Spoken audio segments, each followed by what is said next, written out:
Thank you very much. It's a pleasure to be here and to see finally physically some people at the conference. We are today here to talk about the future, but let me start talking about the past for a second. And I will focus on two actors of the power generation sector, which are the industry and the public authorities. In the past, the respective areas of influence were pretty much separate, with industry and investor focusing on technology and choosing which technology to adopt in order to produce energy, and public authorities focusing on accessibility, on public needs and accessibility to electricity, antitrust, tariff, pricing policies, and so on.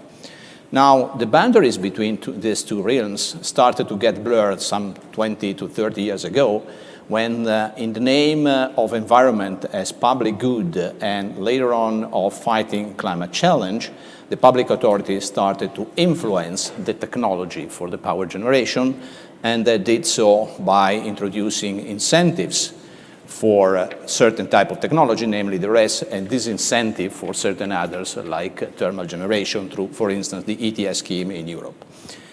But now we are at the dawn of a complete revolution. The authorities in the European Union have set a binding net zero CO2 emission target for 2050, and they have also declared a very challenging intermediate 2030 target. This implies an almost complete turnaround of the power generation fleet in Europe. The policymakers are now determining which investment will be carried out in the next years, but the policymakers are not those who carry out actually these investments. The very same authorities which have mentioned this target are also stating that it is a very ambitious and challenging one, and we do not have yet a secure path to get there. 2050 may seem very far away, but it is not in a sector like electricity and energy where the investment cycle is pretty long. Some of the technologies which are envisaged to get the 2050 target have yet to be proven on such an unprecedented gigawatt or terawatt scale as it is the size of the European market. I refer to energy storage, batteries, or chemical storage such as hydrogen, smart grid, demand response, and even load shift, moving from use the energy when you need it to use the energy when it is available. It is clear in this scenario that in order to maximize our chances to get to the 2050 but also the 2030 target, we need to experiment in parallel many different technologies. And we will know while going, we will discover while going if and to what extent they will suffice. And this will expose us to unexpected drawbacks and unforeseen roadblocks.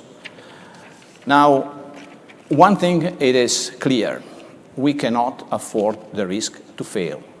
Electricity is too deeply embedded in our modern life and economy, and we cannot simply afford the risk of the electricity system not being there at the point in time where we will need it. We need to ensure the presence of sufficient amount of generation based on proven and known technologies to accompany us through the transition. We cannot know now how much, how well, how fast the transition will be, but for the next 10 to 20 years, we need to be sure that there is enough known generation available to compensate for all the drawbacks, delays, discoveries, mishaps that we will face.